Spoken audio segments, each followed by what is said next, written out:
So, can we talk about how our culture breeds psychopaths?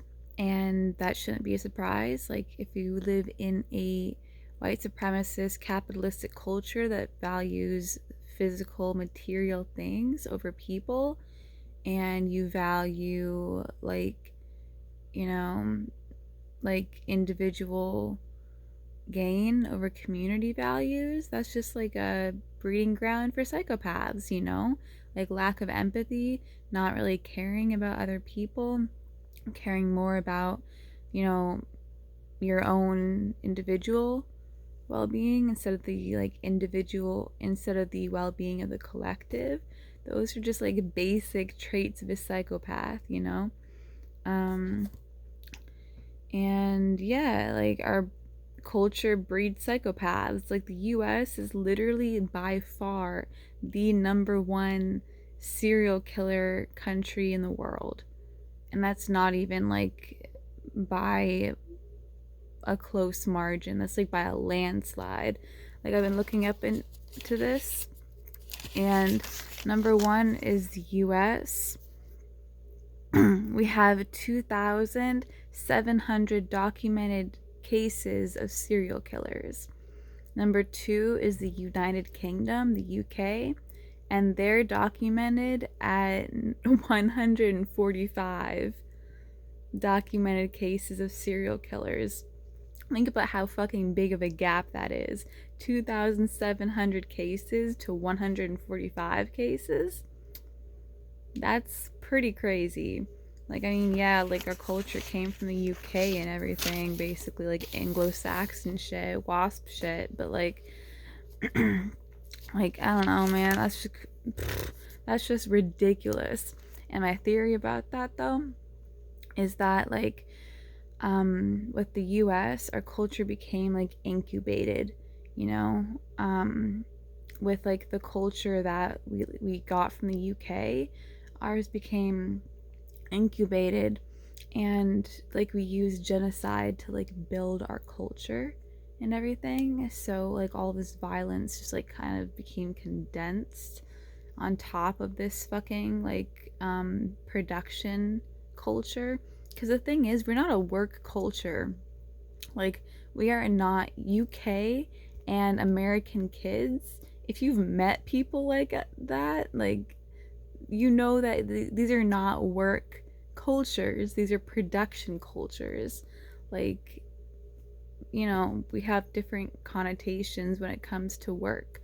In like Dutch culture, for example, like Dutch kids want to work because there's a different type of connotation associated with work. Work gives your life meaning, it gives your life purpose, and it's something that a lot of kids actually want to do because work gives your life meaning. But in like the US and the UK, a lot of kids are like, ew, work, gross. Because they have this idea that work is something that's really shitty, that they don't want to do. And that comes from our culture also. Like it's production, but it's not work. Because work needs to somehow like be tied to your community's needs. The definition of work changes depending on who you ask, but my personal definition of work is anything that fills a community or individual's needs. So, like cooking dinner for your family, that is work. Washing dishes in your house, that is work. Cleaning your house, that is work. And then you put it on a larger scale. Think about the like typical jobs that we have. If you work at a restaurant, you are feeding other people. That's a type of work. You're washing dishes at the restaurant. That's a type of work. If you're a teacher, then you're teaching the other kids in your community. That is a type of work. All work comes back to a community. But we don't think about it that way. It's more like, oh yeah, I'm gonna make money today, and I'm gonna take that money and I'm gonna hold on to it, and I'm gonna only give it to my family. Maybe that's about it. Or I don't know about you guys, but like I like to think that people are encouraged to give to like charities and shit. But like the weird thing about that though It's like, why are you giving to a charity that like you don't even know the people at, but you're gonna like fucking walk by a homeless man on the street that like is in your community? Like, I don't know. Like I have like a weird I mean I have a weird relationship with like people that like give to like feel like you're a good person, but then ignore people in your own community. That's a fucking weird quality. And I've seen that in a lot of people. But that's a tangent. Back to serial killers. So in my last vlog, I was like definitely not paying attention as much, and I'm still kind of unfocused today because I'm fucking like not here today. I'm fucking tired. But I was talking about autonomy and lack of autonomy and how that influences the type of person you become. So, a lot of serial killers, from like what I've understood, they're always searching for power over others because they don't feel like they have power over themselves, or they think that they're entitled to power over others.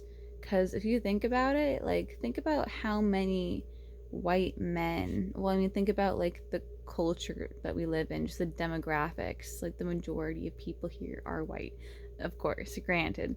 But hear me out. The vast majority of serial killers are white men that kill women. And that I think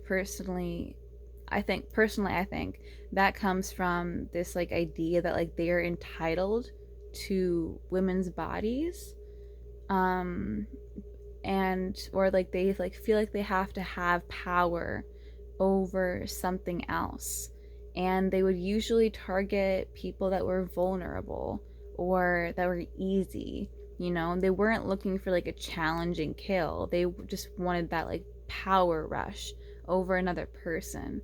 And they usually chose to kill women because, first of all, women are less likely to be able to put up a fight, because like we are physically smaller than men, and also because a lot of men already only see women as body parts, not as people. So I guess it's easier to make that kill if you're killing a woman.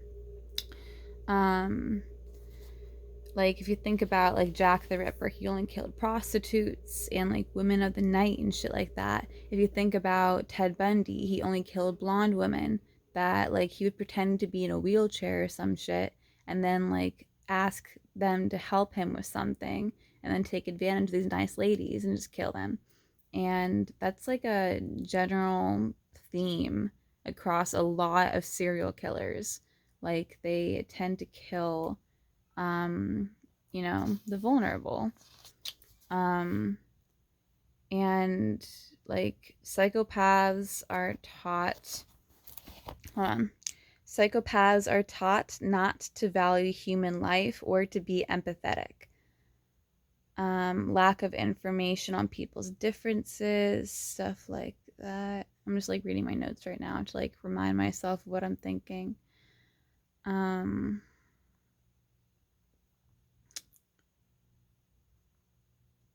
but yeah, so if you just think about like how we're taught to value human life, um like psychopaths are not taught to value human life as much. And like that's what our culture basically is all about. Like we're all about making money and like cold hard cash and power and petty ass power plays. Like even fucking being passive aggressive is like a very violent and psychopathic quality, I think. Because in an actual relationship, you need to be able to be honest with the other person and communicate openly, because that's what a fucking relationship is. You fucking talk about like where you're at and where they're at, and you figure your shit out. And lack of communication is like, often the grounds for disrespect, or for yeah, let's just keep it at that. Let's keep it simple. So, like, lack of communication can be a grounds for disrespect. And like in our culture, we are literally encouraged to not have that kind of back and forth dialogue.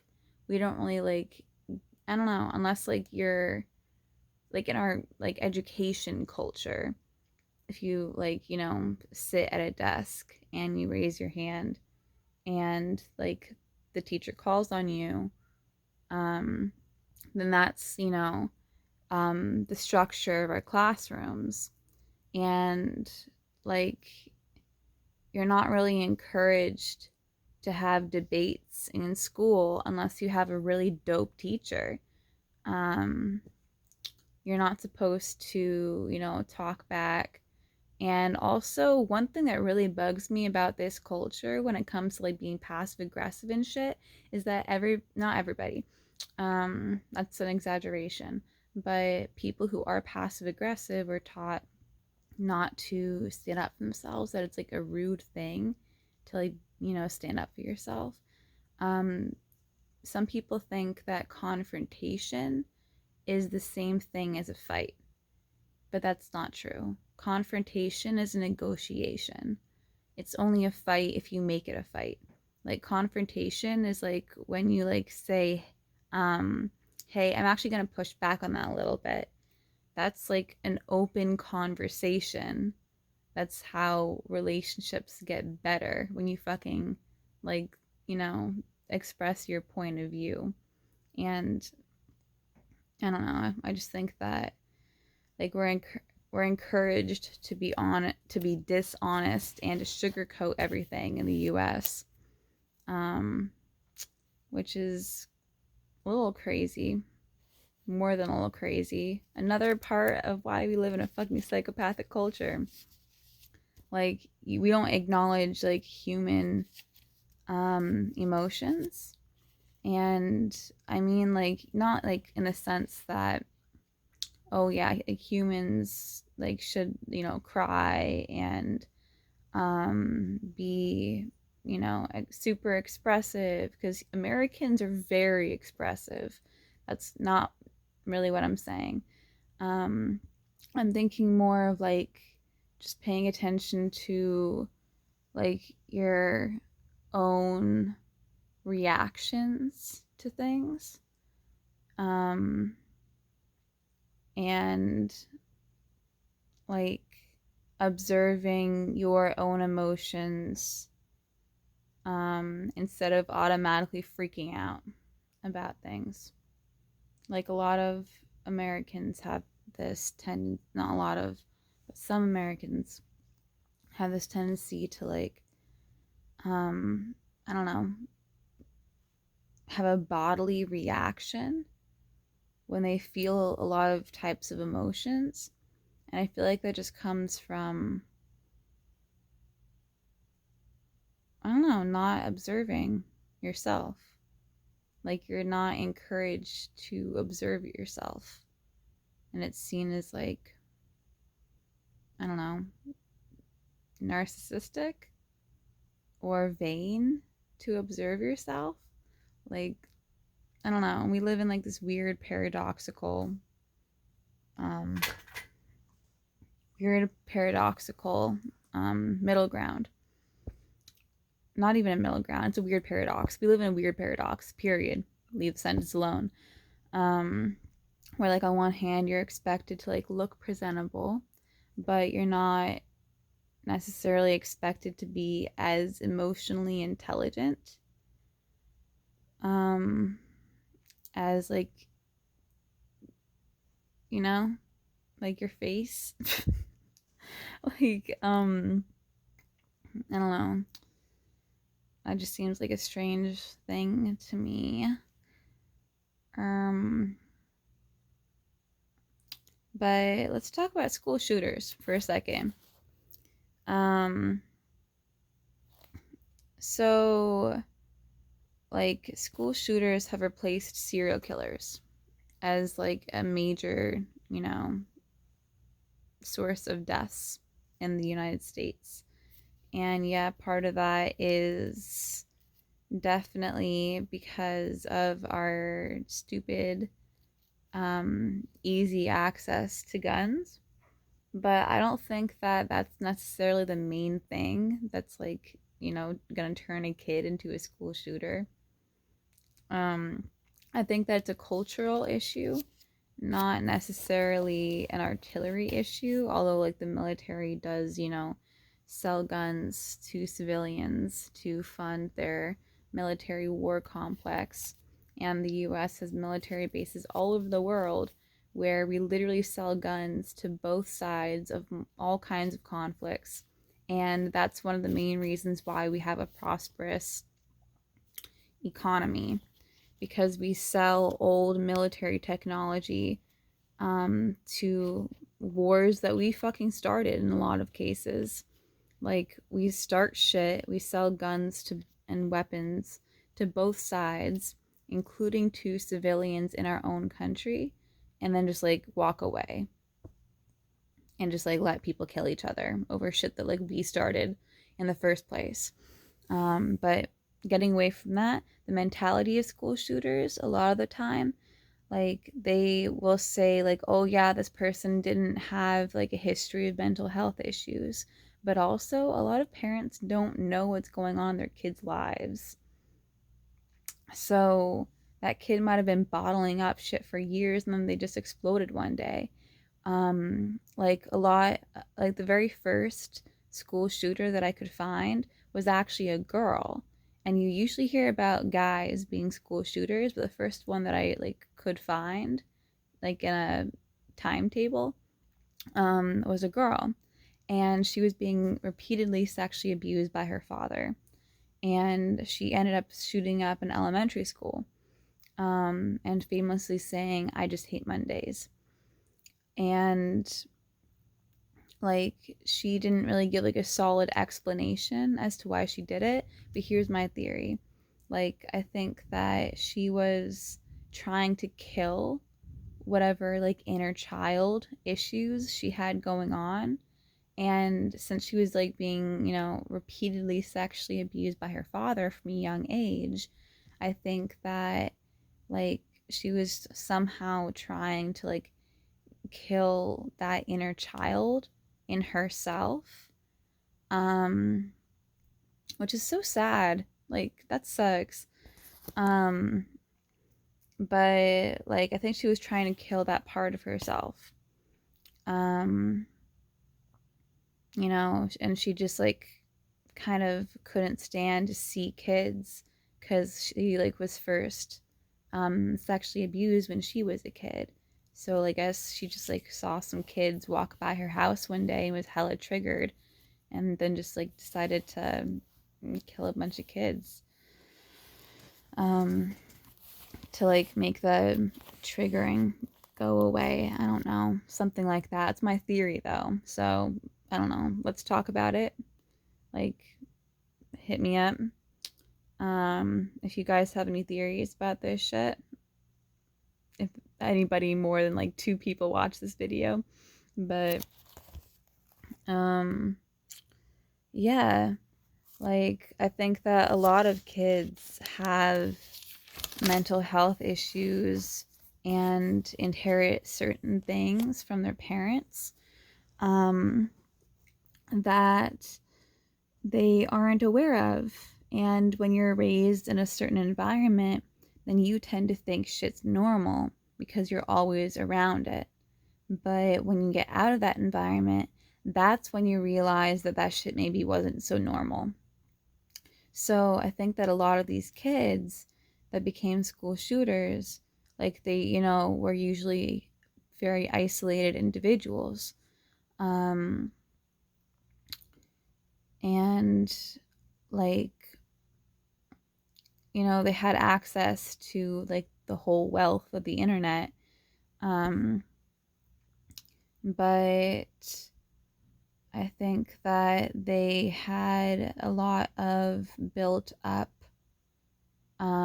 issues that maybe like they typed into Google and then just like went down the wrong path. Um, or went into a chat room where everybody is fucking vengeful and shit, and says dumb shit, and they're just around it for too long. But also, let's talk about generational trauma. So, generational trauma gets worse with every generation until somebody is able to break their cycle. And that's a lot of work, you know? Um, and in context of the US culture of psychopaths, I definitely think a lot of these kids had a certain kind of generational trauma that was passed down through their parents. Um, like just little like details about how their parents would act and how their parents would treat them, and that was passed down to them, and how they saw themselves and how they saw other people. Um, and a lot of the time it's subtle, you know, which is the scary part, um, especially in our culture. So, yeah, I think that generational trauma gets worse until someone is able to break it. And when kids have this kind of rage and sadness but don't understand why they feel this way, and they aren't given a voice for how to express themselves, then they take physical action as a way to, like, lessen their anger or lessen their sadness. And they do dumb shit. Like if you don't deal with your shit up here, then it comes out physically. And, um, you know, people tend to do what they think is normal. And since mass shootings became more normalized, I think that's part of what caused that momentum. Like a kid can like look at another kid and see themselves in that kid, because of, I don't know, their trauma relations or something like that. Um, and I guess like they see that person as a part of their community. So then they end up associating with that community and associating their identity with that, and then turn into that person. I don't know. What do you guys think?